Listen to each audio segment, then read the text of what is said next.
Hi, welcome to Class 8. How do I lead my organization? And as always, I'm your host, Stefan During. The purpose of the program, which is to shift and accelerate the launch of your business using sustainable business practices, and how to become a successful entrepreneur and have a sustainable business. We are now in the category, we're going between set and go. We're starting to toggle between go and set and back and forth. Today we're going to be talking about building teams, your infrastructure, what that's going to look like, and so on, and the objectives. What makes a solid team? How do you build it, and what types of team to build? What are your leadership skills going to be, and what do you need to look at to integrate sustainability into all of this?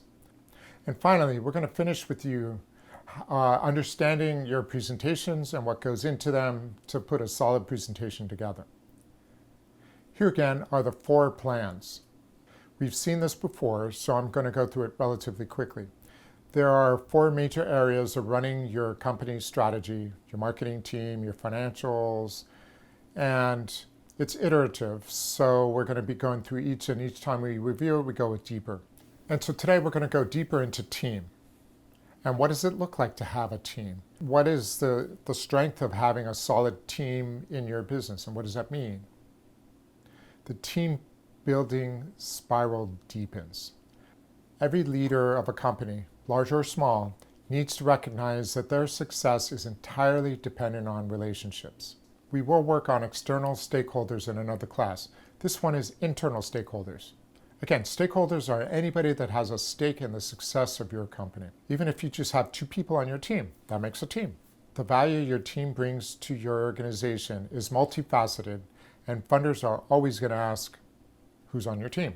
Team synergies and what goes into a successful team and what you need to have, how you work in teams, how you work together, time-wise, ideas, energy, innovations, and so on.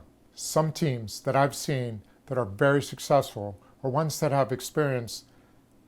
They have money, they have time, they're highly successful collaborative teams, they work well together, they're multifaceted.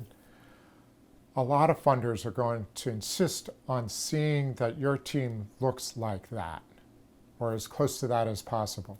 They want to know it's more than just you. As I said, the most successful entrepreneurs I know are the entrepreneurs that are not only people that work alone, they work in teams. So for example, a lot of entrepreneurs I deal with and speak to in the past have said that they like being solo entrepreneurs, or what I call loners. Here are the pros and cons of being a loner. One of the pros of being a loner is that you can focus on improving things yourself, and you're perfect, and nobody can do it as good as you can do it.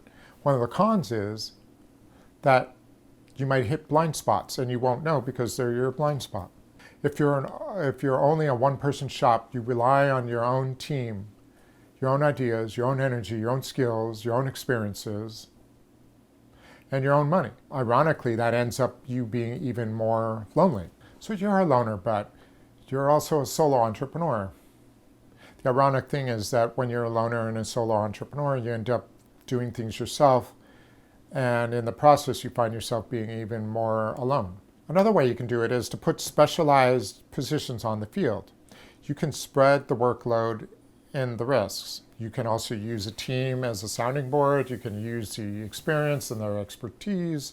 You have the final say in the end, but you still are able to get feedback from these people. You can use them as a support structure, and that'll allow you to focus on your strengths. And I'm really looking forward to talking to you more about creating a great team.